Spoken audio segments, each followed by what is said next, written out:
আচ্ছা। জি স্যার, দেখা যাচ্ছে স্যার। আচ্ছা দেখেন, এখন হচ্ছে 113 ফৌজদারি কার্য, 113 ধারা, এগুলা ধারা বারবার বলতেছে কেউ পড়বে না, কিন্তু আপনাদের পড়াচ্ছি, কাজে লাগবে। হলে গিয়ে বুঝবেন এমসিকিউ কেন পড়াচ্ছি, এগুলো অন্যান্য ক্লাসে পড়াচ্ছে এখন।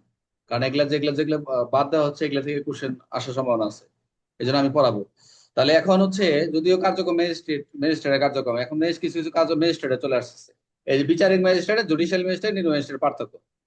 জুডিশিয়াল ম্যাজিস্ট্রেট এটা তো আমরা পড়েই গেছি, কিন্তু হলে যায় অনেকে কাপাকাপি করছে, যেগুলো আসবে না, কিন্তু এগুলো আমাদের কার্যক্রম, কোনটা জুডিশিয়াল কোনটা নির্বাহী, এটা আমাদের জানতে হয়। তো এখন দেখি 113-তে। 113-তে যেটা বলছে আপনাদের আদালতে উপস্থিত ব্যক্তির ক্ষেত্রে পদ্ধতি। এখন আদালতে যাকে উপস্থিত করা হবে, যে ব্যক্তিকে সদাচরণ শান্তি রক্ষার জন্য, শান্তি রক্ষা বা সদাচরণ মুচলেকার জন্য হাজির করা হবে, সেই ব্যক্তি আদালত যদি উপস্থিত থাকে, অর্থাৎ যাকে মুচলেকার জন্য সংগ্রহ আদেশ জারি করা হয়েছে, এই যে আমি একটু আগে যেটা দেখলেন আপনারা 112-তে, যে ব্যক্তির বিরুদ্ধে এই ধরনের আদেশ, মুচলেকা সংক্রান্ত আদেশ, এটা আমি বারবার বলতেছি, একটু ক্লিয়ার করে দিচ্ছি। যে ব্যক্তিকে আপনি হাজির করলেন, কেন কেন হাজির করছেন, তাকে মুচলেকা যাতে নেওয়া যায়, যাতে তাকে এমন ভাবে তাকে শান্তি রক্ষার জন্য বা সদাচরণের জন্য, মুচলেকার জন্য তাকে হাতি করবেন। 3 বছর থেকে আদালত 2 বছর, 1 বছর যাই দেখ, কিন্তু সে যখন এটা সিউরিটিজ বা বন্টন দিবে, তখন কিন্তু অপরাধটা আর ঘটবে না। অপরাধ উদ্দেশ্য হচ্ছে অপরাধ প্রতিরোধ করা। এখন যে ব্যক্তির বিরুদ্ধে এই ধরনের আদেশ যখন আদালতে মুচলেকার সঙ্গে আদেশ জারি করা হবে বা হয়েছে, সেই ব্যক্তি আদালত উপস্থিত থাকে।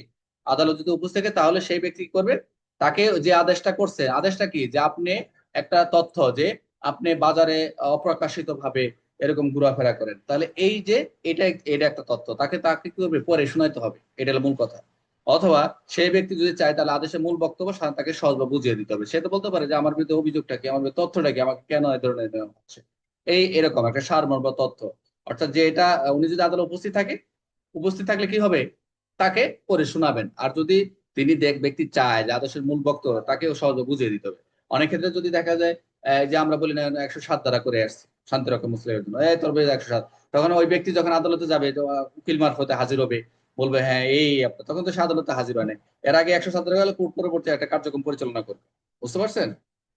আমরা এগুলো অনেক সময় পাই, এই যে থানা লেভেলে কার্যক্রম পাওয়া যায়। এগুলো আমি একটু বলবো, সামনে আগাইতে থাকি। তাহলে মূল কথা হচ্ছে যে আদেশটি আদালতে উপস্থিত ব্যক্তির ক্ষেত্রে প্রক্রিয়াটা কি, প্রক্রিয়া হচ্ছে 113 দ্বারা যে ব্যক্তির বিরুদ্ধে আদেশ জারি করা হয়েছে, অর্থাৎ মুসলেকের সংক্রান্ত, সে ব্যক্তি আদালত উপস্থিত থাকলে, তাহলে আদেশটি তাকে পড়ে শোনাতে হবে, অথবা সে ব্যক্তি চাচ্ছে আদেশের মূল বক্তব্য তাকে সহজভাবে বুঝাই দিতে। ক্লিয়ার? এটাই মূল কথা। অর্থাৎ এখানে মূল কথা এই নিচে আরো সহজভাবে দিচ্ছি, যে এখানে শান্তি রক্ষার জন্য বা সদাচরণ বজায় রাখার জন্য মুসলেকা দেওয়ার জন্য বলা হয়। তো যদি সে আদালত উপস্থিত থাকে, তাকে সরাসরি আদেশটি পড়ে শোনাবেন, অথবা এই সহজ ভাষায় তাকে বুঝিয়ে দিবেন। এই হলো মূল কথা, এখানে আর দরকার নাই। যে বলছে গুরুত্বপূর্ণ পয়েন্ট, রিড ওভার করতে হবে, তাকে পড়ে শোনাতে হবে, এক্সপ্লেইন করতে হবে, ব্যাখ্যা করতে হবে, তাকে বুঝাই দিতে হবে। এটি ন্যায় বিচারে মৌলিক নিতে হবে, ফেয়ার হেয়ারিং নিশ্চিত করে, এটা মৌলিক হিসাবে, যে এটা সেটা তাকে প্রাপ্য। এখানে যেগুলো এমসিকিউ আছে, আপনি একটু দেখে নেবেন। যেগুলো বলছে এগুলো মোটামুটি, এই আর কোনো কিছু না। সবাই ক্লিয়ার 113?